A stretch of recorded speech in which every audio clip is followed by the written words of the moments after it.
నమస్కారం. నేను మీ శివానంద్. మార్చి 6వ తారీఖున సీతారామ కథాసుధ గ్రంథావిష్కరణ కార్యక్రమం రాజమండ్రిలోని ఆనంద్ రీజెన్సీ పందిరి ఫంక్షన్ హాల్లో జరిగింది. సుప్రసిద్ధ వేద పండితులు, కవులు, రచయితలు, ఆధ్యాత్మికవేత్తలు, రాజకీయ ప్రముఖులు మరియు పాఠకాభిమానుల సమక్షంలో ఈ కార్యక్రమం ఎంతో వైభవంగా జరిగింది. సీనియర్ జర్నలిస్ట్ దీక్షితుల సుబ్రహ్మణ్యం గారు రచించిన ఈ సీతారామ కథాసుధ గ్రంథావిష్కరణ సభలో విశ్రాంత ఆచార్యులు, మహామహోపాధ్యాయ ప్రాచార్య శలాక రఘునాథ శర్మ గారు, మహామహోపాధ్యాయ శాస్త్రనిధి బ్రహ్మశ్రీ విశ్వనాథ గోపాలకృష్ణ శాస్త్రి గారు, ప్రముఖ సాహితీవేత్త ఎర్రాప్రగడ రామకృష్ణ గారు, సుపథ సాంస్కృతిక మాసపత్రిక సంపాదకులు డాక్టర్ వల్లూరి విజయ హనుమంతరావు గారు, ప్రఖ్యాత సినీ రచయిత మరుధూరి రాజా గారు, సౌజన్య హాస్పిటల్స్ అధినేత డాక్టర్ టివి నారాయణరావు గారు, ప్రముఖ జర్నలిస్ట్ సన్నిధానం శాస్త్రి గారు, సరస్వతీఘాట్ ఆలయ నిర్మాత తోట సుబ్బారావు గారు, రాష్ట్ర సమాచార పౌర సంబంధాలు, బీసీ సంక్షేమం, సినిమాటోగ్రఫీ శాఖామాత్యులు చెల్లుబోయిన శ్రీనివాస వేణుగోపాలకృష్ణ గారు, రాజమహేంద్రవరం ఎంపీ మార్గాని భరతరాం గారు, రుడా చైర్మన్ రౌతు సూర్యప్రకాశరావు గారు, ఆధ్యాత్మిక సామాజిక సేవకురాలు శ్రీమతి జక్కంపూడి విజయలక్ష్మి గారు, గంగరాజు డైరీ అధినేత నిమ్మలపూడి గోవింద్ గారు, ట్రిప్స్ ఇంటర్నేషనల్ స్కూల్ అధినేత శ్రీమతి బాలా త్రిపుర సుందరి గారు, ప్రతిభా విద్యా సంస్థల అధినేత ఎన్కేఎస్ఆర్సి మూర్తి గారు, సుమేధ హాస్టల్ అధినేత టి వెంకటరాజు గారు, ఆదిత్య విద్యా సంస్థల డైరెక్టర్ ఎస్పి గంగిరెడ్డి గారు, గాయత్రి ఆలయం నిర్మాత సవితాల చక్రభాస్కరరావు గారు, మోహన్ పబ్లికేషన్స్ అధినేత ఆకుల రామచంద్రరావు గారు, గొల్లపూడి పబ్లికేషన్స్ నాగేంద్ర గారు, గాడాల గ్రామంలో మహాలక్ష్మి ఆలయం నిర్మాత శ్రీ చిన్న వెంకన్నబాబు స్వామి, సేవాశిఖరం అవార్డు గ్రహీత పట్టపగలు వెంకటరావు గారు, బ్రాహ్మణ సమాఖ్య నాయకులు, పురోహితులు దీక్షితుల రామకృష్ణ గారు, జ్యోతిష వాస్తు సిద్ధాంతి దీక్షితుల రామకృష్ణ గారు, ఠాగూర్ పత్రిక సంపాదకులు కొత్త నాగేశ్వరరావు గారు పాల్గొన్నారు. సాహితీవేత్త జోరా శర్మ గారు సమీక్షకులుగా, దారపు నాగిరెడ్డి గారు మరియు డాక్టర్ పివిబి సంజీవరావు గారు వ్యాఖ్యాతలుగా వ్యవహరించారు. ఆర్ఆర్ పబ్లికేషన్స్ అధినేత జమ్మా రమేష్ రాజా గారు, ది రాజమండ్రి ప్రెస్ క్లబ్ అధ్యక్షులు కుడుపూడి పార్థసారథి గారు మరియు ది రాజమండ్రి ప్రెస్ క్లబ్ గౌరవ అధ్యక్షులు మండెల శ్రీరామ్మూర్తి గారు పాల్గొన్నారు.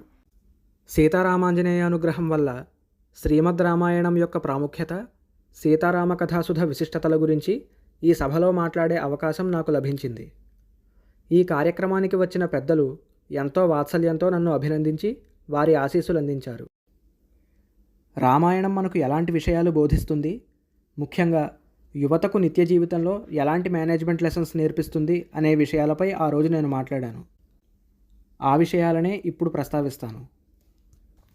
సాధారణంగా మనం ఏది నేర్చుకోవాలన్నా బేసిక్ అండ్ అడ్వాన్స్డ్ అని 2 లెవెల్స్గా విభజించుకుంటాం.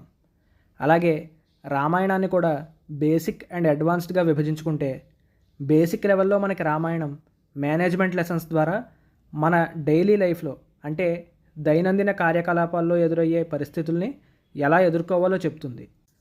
అలాగే అడ్వాన్స్డ్ లెవెల్లో చూస్తే రామాయణం మనకి భక్తి జ్ఞాన వైరాగ్యాలు కలిగించే మోక్షశాస్త్రం కూడా అవుతుంది. బేసిక్ ఎంత బాగా అర్థమైతే అడ్వాన్స్డ్ అంత బాగా వంటపడుతుందని మనందరికీ తెలుసు. రామాయణం నుంచి మనం ఎన్నో విషయాలు తెలుసుకోవచ్చు. ఒక్కొక్క కాండలోంచి ప్రముఖంగా తెలుసుకోవాల్సిన విషయాలని ఇప్పుడు చూద్దాం. మొదటిగా బాలకాండ. బాలకాండలో మనకి ఎక్కువగా విశ్వామిత్రుల వారు కనిపిస్తారు. ఒక మనిషి జీవితంలో గురువు పాత్రకు ఎంత ప్రాముఖ్యత ఉందో మనకి బాలకాండ చదివితే తెలుస్తుంది. ఒక శిష్యుడు గురువుతో ఎలా ఉండాలి అనే విషయంతో పాటు గురువు శిష్యుడితో ఎలా ఉండాలి అనే విషయం కూడా మనకి రామాయణం తెలియజేస్తుంది. శ్రీరాముడికి తన వంశవృక్షం గురించి తెలియజేసింది విశ్వామిత్రుల వారే. అలాగే తాటక వధ ద్వారా శ్రీరాముడి చేత తొలిసారి రాక్షస సంహారం చేయించింది కూడా విశ్వామిత్రుల వారే. గురువు బాటలో పయనిస్తే ఒక మనిషి ఎంత గొప్పవాడవుతాడనే విషయం మనకి బాలకాండ చదివితే తెలుస్తుంది. రెండవది అయోధ్యకాండ.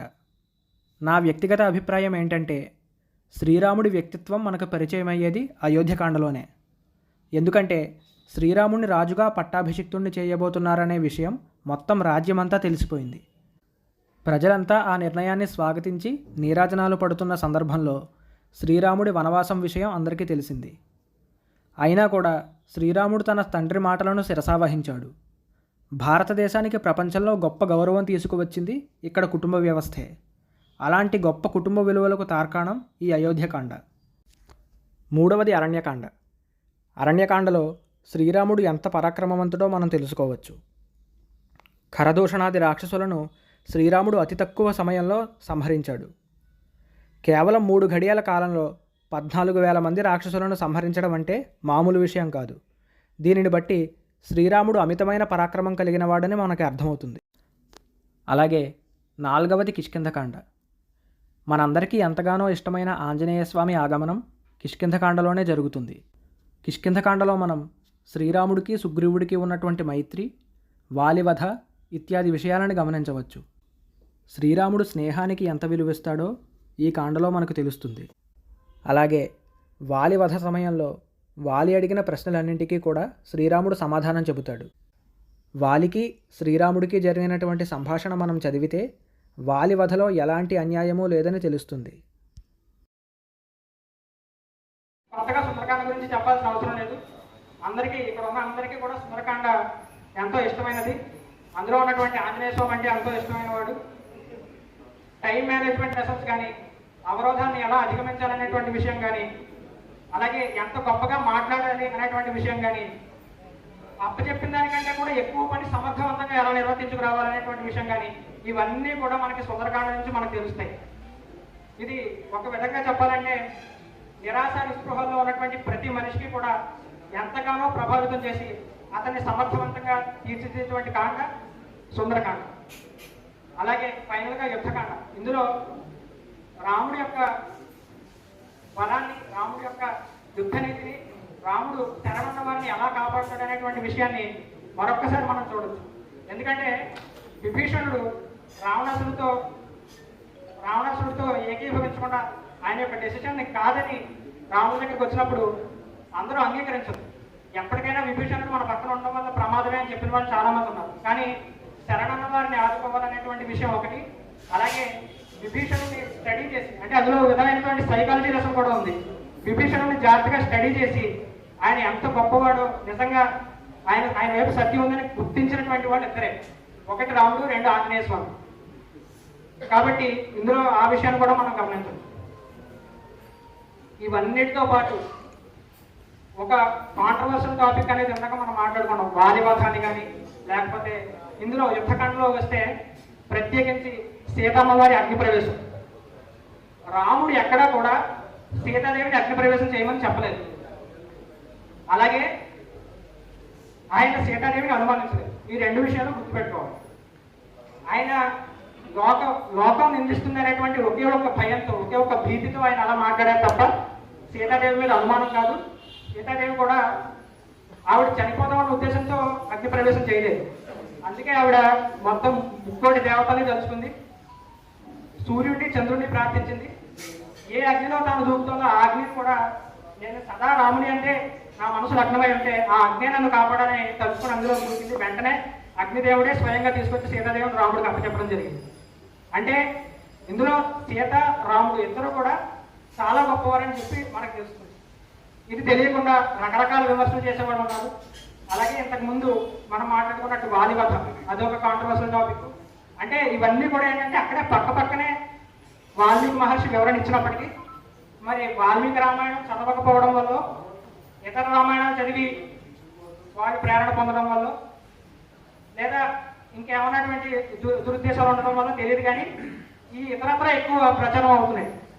ఇదేంటంటే మనం వాల్మీకి రామాయణం చదవాలి. వాల్మీకి రామాయణంలో ఉన్నటువంటి పాత్రలే మనం ఆదర్శంగా తీసుకోవాలి.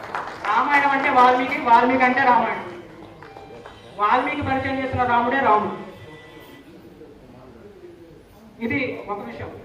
రెండో విషయం ఏంటంటే రామాయణం నుంచి మనం నేర్చుకునేటువంటి ఈ మేనేజ్మెంట్ లెసన్స్. మనం లెవెల్ 1 ఎంత గొప్పగా అర్థమైతే లెవెల్ 2 అంత గొప్పగా అర్థం అవుతుంది. కాబట్టి మొట్టమొదటి మనకి అర్థం చేసుకునేటువంటి ఈ దైనందిన కార్యకలాపాల్లో, డైలీ లైఫ్లో మనం ఎలా అయితే నేర్చుకోవచ్చు, ఇవన్నీ ఎలా అప్లై చేయొచ్చో నేర్చుకుంటే మనకి అడ్వాన్స్ లెవెల్, అంటే ఒక మోక్ష శాస్త్రంగా రామాయణాన్ని గుర్తించడం అంత సులువు అవుతుంది. కాబట్టి ఇది ఇలా చదవడం ఒక ఆవశ్యకత ఉంది. ఇంకొక విషయం, ఇప్పుడు సీతారామ కథాసుల యొక్క ప్రత్యేకత. వాల్మీకి రామాయణం ప్రతి ఒక్కరికి సరళమైన భాషలో, మన తెలుగు భాషలో, తెలుగు దేశాలు రామాయణం అర్థం అవుతుంది అనేటువంటి అంత సరళంగా అర్థం అవ్వాలనే ఉద్దేశంతో ఈ రచన మొదలు పెట్టడం జరిగింది.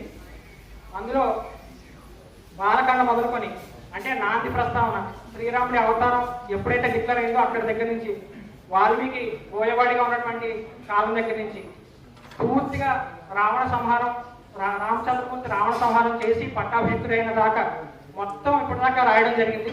ఇవన్నీ కూడా మన తెలుగు భాషలో మనకి పూర్తిగా అర్థమయ్యేటువంటి తెలుగు భాషలో రాయడం జరిగింది. ఇప్పుడు నేను చెప్పిన విషయాలన్నీ కూడా ఇది నేను సీతారామ కథలను చదివి నేర్చుకున్నది, నేను తెలుసుకున్నది. ఇంకొకటి ఏంటంటే చాలామంది బాల్యవధ కానీ లేకపోతే ఇప్పుడు నేను చెప్పిన సీతాదేవి అగ్నిప్రవేశం కానీ రాముడి యొక్క శక్తి కానీ రాముడి యొక్క 16 సద్గుణాలు కలిగినటువంటి వ్యక్తి శ్రీరాముడు అని చెప్పంటారు. ఇవన్నీ కూడా తెలుసుకుందామని చాలామంది ప్రయత్నిస్తారు. కానీ సరైన మీడియం సరైన ప్లాట్ఫామ్ దొరక్క అంటే సంస్కృత భాషలో పూర్తిగా రామాయణం ఉండడం వల్ల లేకపోతే గ్రాంధికమైన తెలుగులో ఉండడం వల్ల దాన్ని చదవలేకపోవడం అనేది జరిగింది. ఎందుకంటే నేను సీతారామ కథ రాకముందు నేను చాలాసార్లు ప్రయత్నించాను, కానీ అది నా వల్ల కాలేదు. అయితే నేను సీతారామ కథ చదివి నేర్చుకున్న విషయాలు ఇవన్నీ నేను ఇప్పుడు ప్రస్తావించాను. అయితే మరి ఇంకొకసారి నేను చెప్పదలుచుకున్నది ఏంటంటే రామాయణం అంటే వాల్మీకి అంటేనే రాముడు అంటే వాల్మీకి పరిచయం చేస్తుంది. ఇంకా వేరే ఏది కూడా మనం రెఫరెన్స్గా తీసుకోవాల్సిన అవసరం లేదు. ఇంతటి అత్యద్భుతమైన అవకాశాన్ని నాకు ఇచ్చినందుకు అందరికీ హృదయపూర్వక ధన్యవాదాలు తెలియజేస్తున్నాను.